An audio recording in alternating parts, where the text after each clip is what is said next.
Hi everyone, thank you for joining us. Welcome to our webinar, Energizing Lessons with databot in Chromebook Science. My name is Christy Leitner from Studica. I have a few housekeeping items before we begin. First, you are all on mute, so if you have any questions, please use the Q&A tab or the chat window. Towards the end of the webinar, we will be answering these questions. Second, I wanted to let you know that this webinar is being recorded. I will be sending out an email with a link to that recording and other helpful information in a few days, so be on the lookout for that. And now let's get started. I am pleased to introduce Robert Grover, CEO of Robotics LLC, the makers of databot. Thank you, Christy. It's great to be here. Thank you, everybody, for attending today. I'm looking forward to showing you a little bit about Google Science Journal and also about databot, which is an exciting new product that works with it. So my background, I've been in STEM education for over 30 years.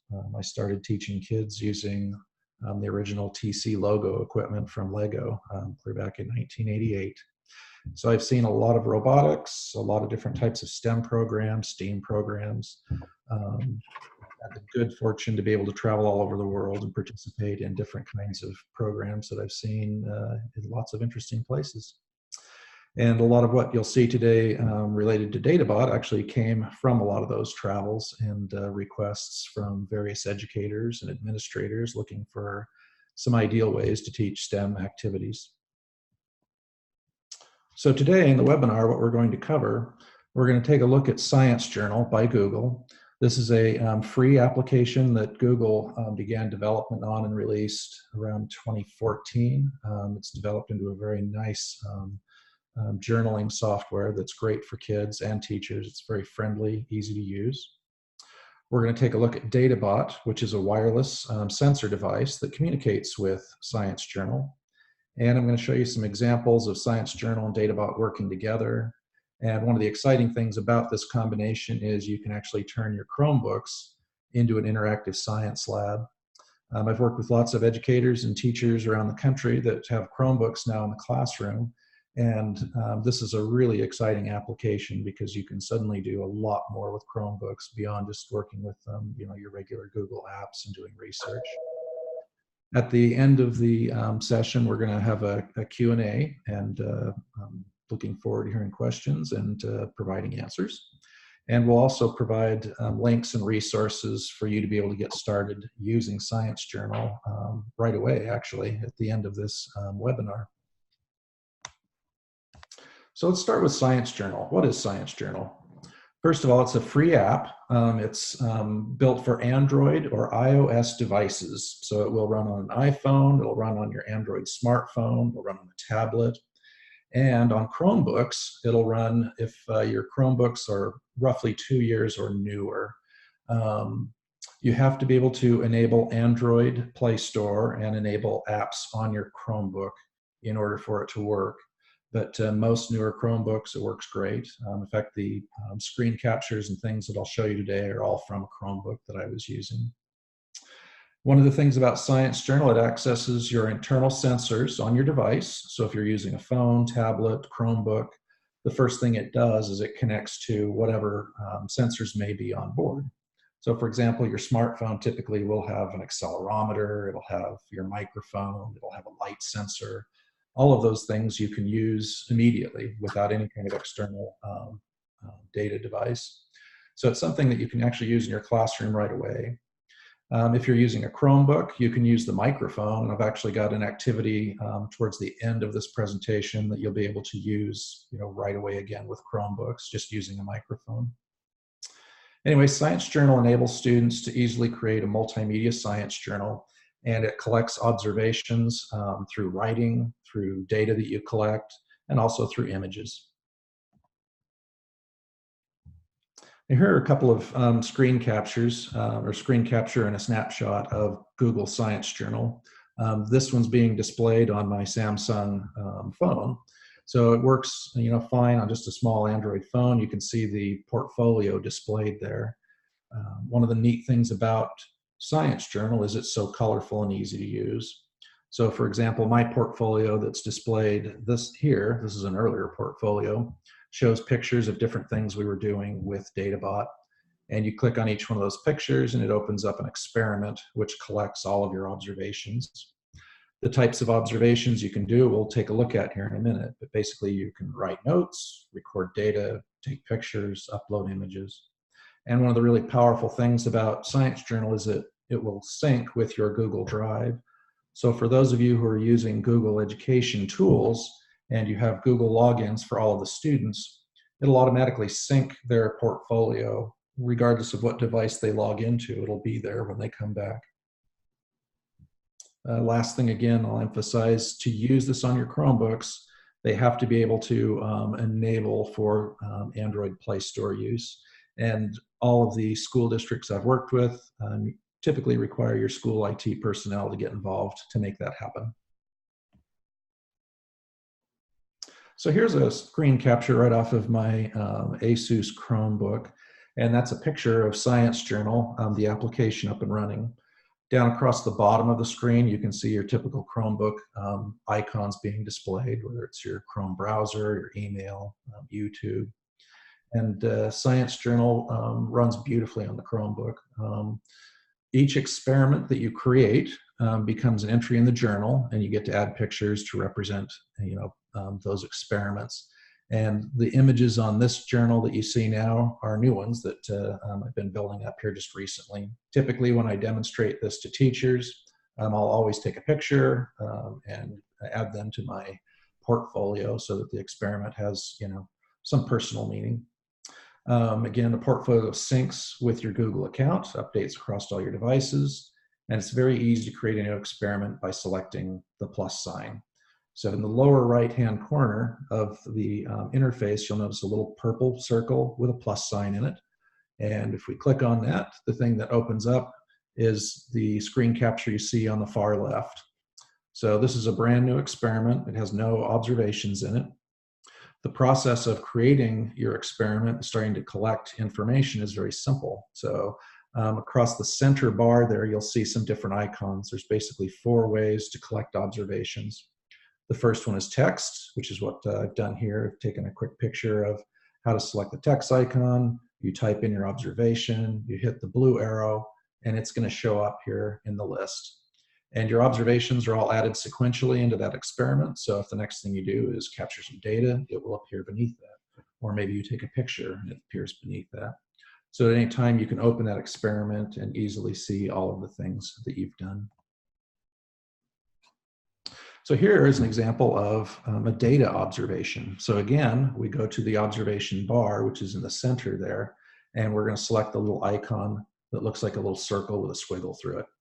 And what comes up are the available sensors. Now, by default, you have the sensors that are going to be accessed. For example, on the Chromebook, it immediately goes to the sound sensor, because that's the only thing typically you'll find on a Chromebook is a microphone. And it looks like this. So it's displaying your sound intensity as well as the pitch. And there's some fun experiments you can do just right out of the box with your Chromebook, experimenting with pitch and intensity.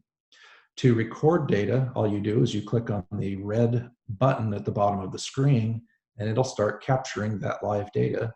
And then when you stop the recording, it's going to appear up here in the third screen capture up at the top. You'll see now that we have our text observation, we now have data. So that's essentially how your portfolio builds. Very simply, you take notes, take pictures, upload images, or grab data. Again, the thing I like about it the most is it's so easy to use, it's friendly, and I've worked with students with it, and literally within 5 minutes, they're capturing data and doing experiments. So it's very colorful, and I think teachers, if you haven't seen it yet, it's certainly worth taking a look at, because it has so many simple applications in teaching a lot of different areas of science.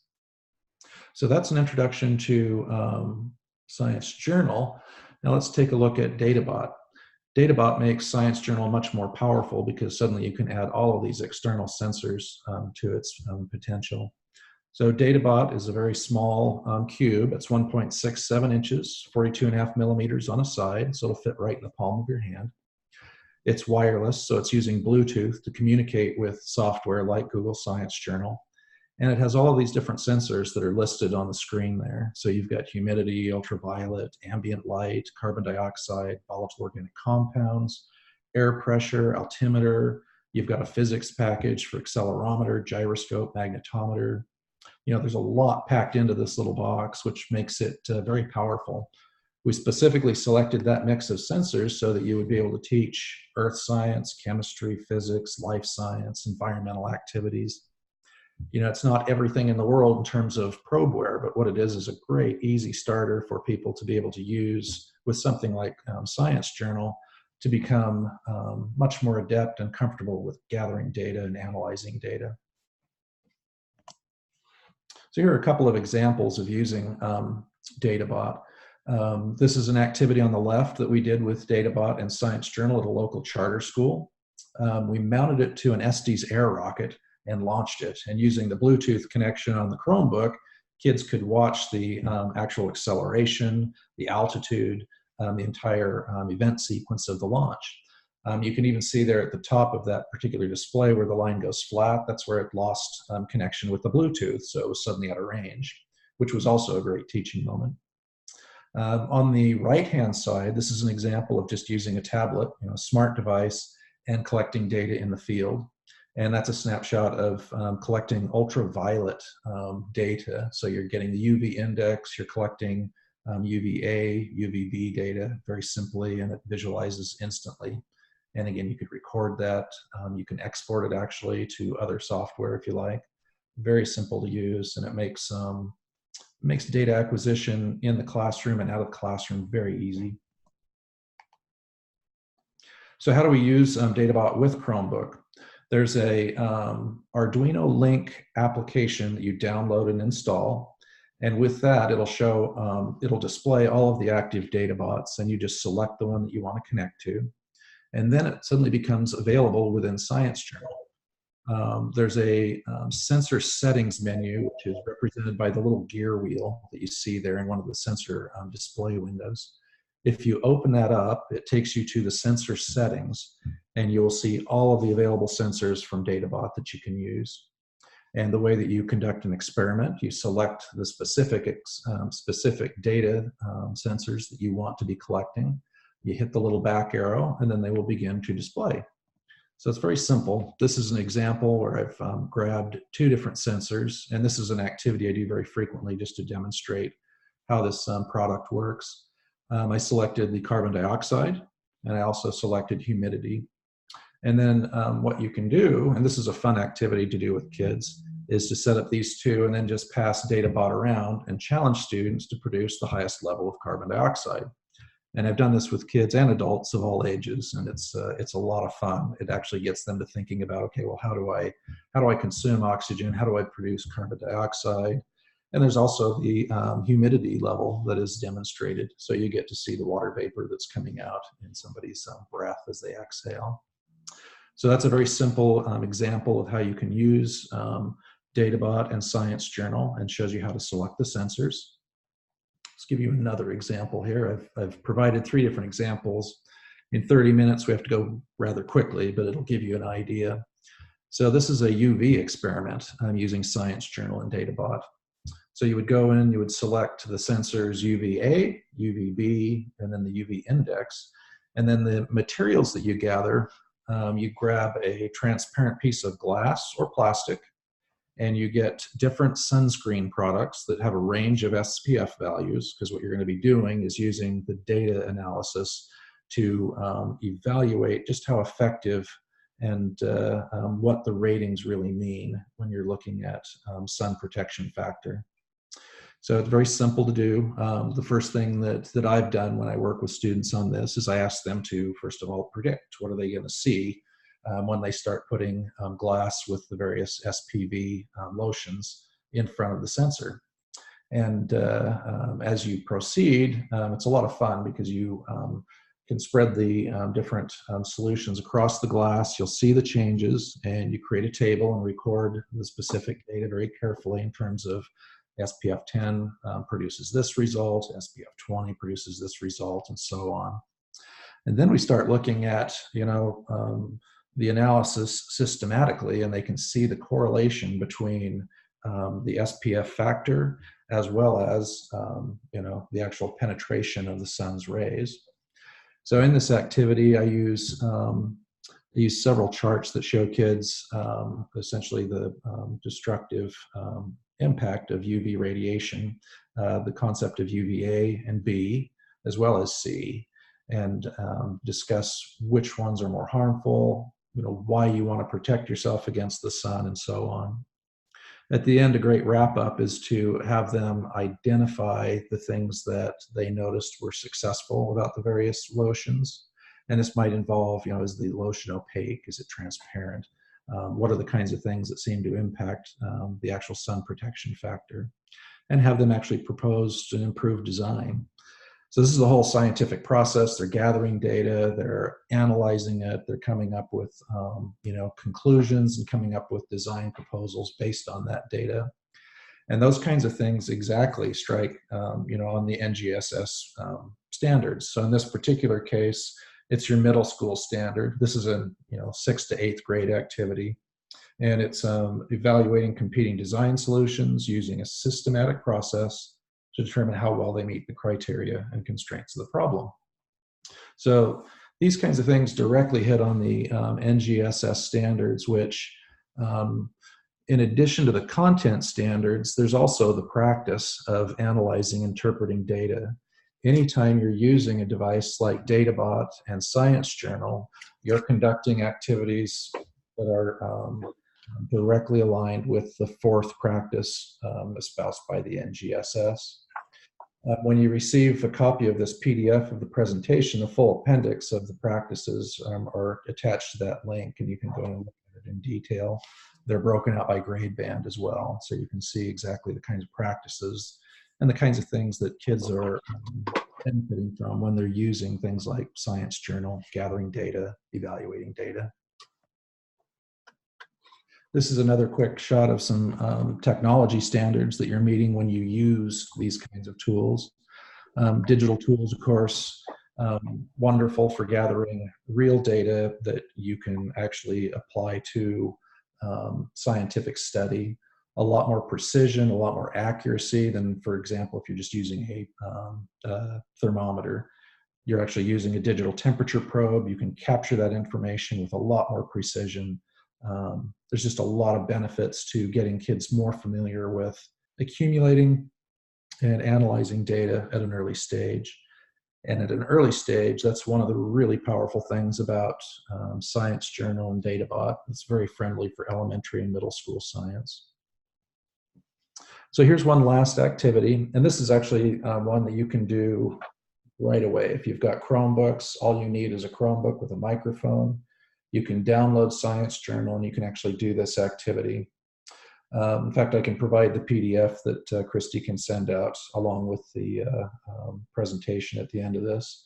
The PDF includes things like a sound decibel comparison chart, so you can show kids, what different decibel levels are different kinds of sounds. Okay, so they get introduced to the decibel as a unit of measurement for sound, understanding what sound intensity is. It's what we know as loudness. And then they get to experiment with it. And using just your sound monitor on there, you can do this activity. We came up with a activity framework we call the data game. This was actually proposed by a teacher. And it was such a great idea that we use it when we're introducing all the sensors. And it's essentially, okay, give the kids a quick challenge using Science Journal and databot that gets them familiar with how to use the sensor and the basic concept, units, and so on that they might be working with. So this part of the data game, Etch a Sketch with Sound, you give them the challenge of, okay, can you draw with sound? And the examples there on the right-hand side are actually sounds that were, hummed, sung, and so on into databot to create those different images.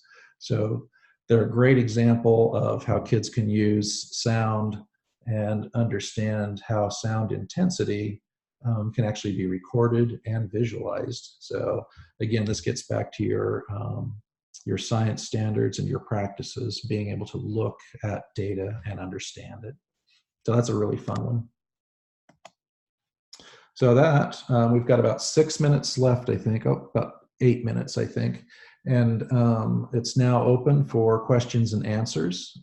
Also, just to give you a quick overview here of the appendix, all of this information is in the PDF that Christy will be sending you, where to get Science Journal, information on the databot kit itself.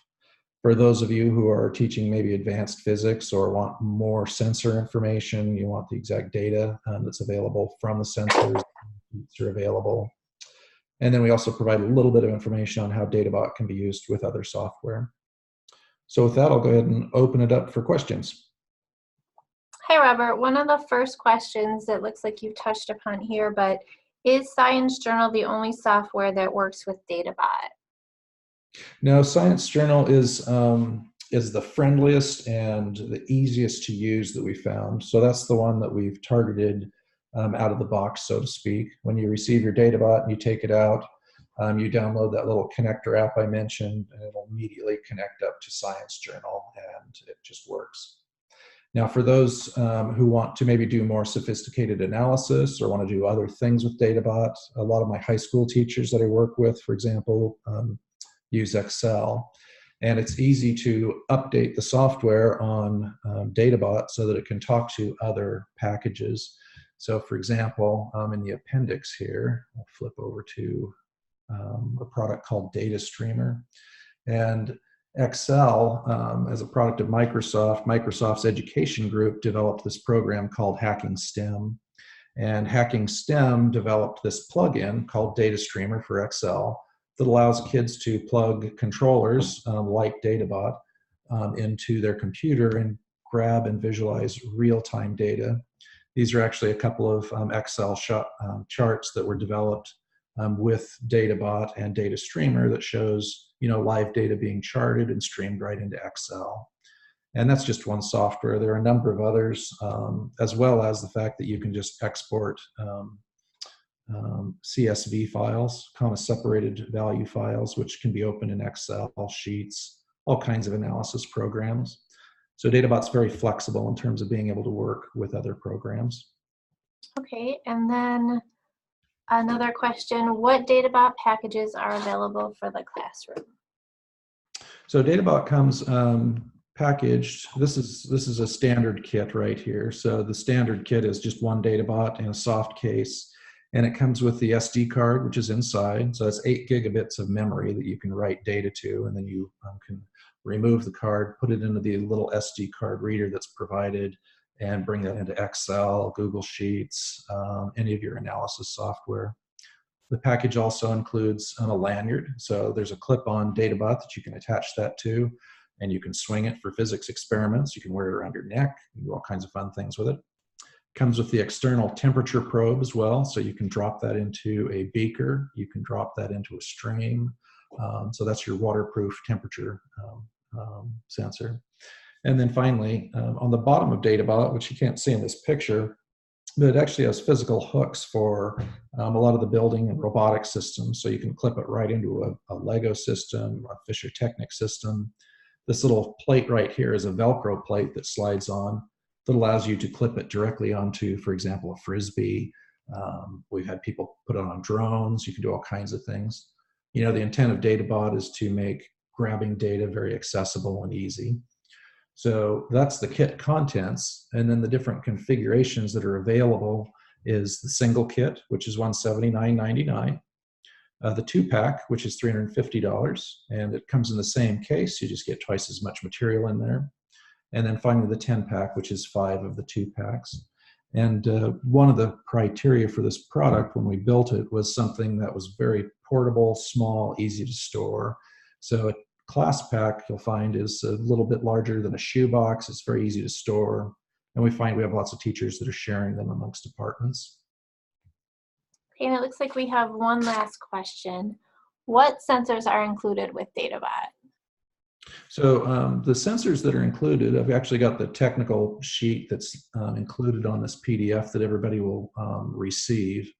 But again, you have your inertial measurement unit, which is for your physics studies, which is your accelerometer, magnetometer, gyro. The altimeter measures your air pressure and then calculates altitude from that. The gas sensor is for air quality, and it's carbon dioxide, volatile organic compounds. It's an indoor air quality sensor, so the floor on it is 400 parts per million. The humidity sensor is also there as well. That was one of the demonstrations that I showed you earlier with the CO2 and humidity. The ultraviolet sensor, UVA, UVB, and it also calculates the index. There is an omnidirectional microphone included, so you can do those same sound studies I was mentioning with databot. And then you've got your ambient light sensor for lux activities. And then the external temperature probe is also included. You know, one other thing, there's a number of expansion ports that allow you to add additional sensors. Within the world of Arduino, which is what databot is built on, that's its hardware software platform, there are lots of low-cost sensors that you can add onto the system. And if you look again at the top of databot here in this image, you can see different expansion ports. The one here on the left is for the temperature probe. The center one is an open analog digital port that you can actually light up LEDs with. You can add additional sensors to. And then the last one is what we call I2C, which is a communications protocol that allows you to talk to a whole bunch of other sensors. Basically, it was designed to talk to lots of different software, provide lots of different opportunities for people to gather data. And you do that in a very inexpensive and very small form factor. So it's very friendly and easy to use. Thank you, Robert. That was very informative. As you can see, databot has a lot to offer educators across a wide variety of subjects and grades. So if you would like more information or have any questions, please contact us at Studica. We will be happy to help. You can reach us via email at info@studica.com. That's info@studica.com, or call 888-561-7521. I will also be sending a follow-up email that will include a recording of the webinar as well as the information that Robert had mentioned. So if you do have any questions, you can reply to that as well. Thank you and enjoy your day.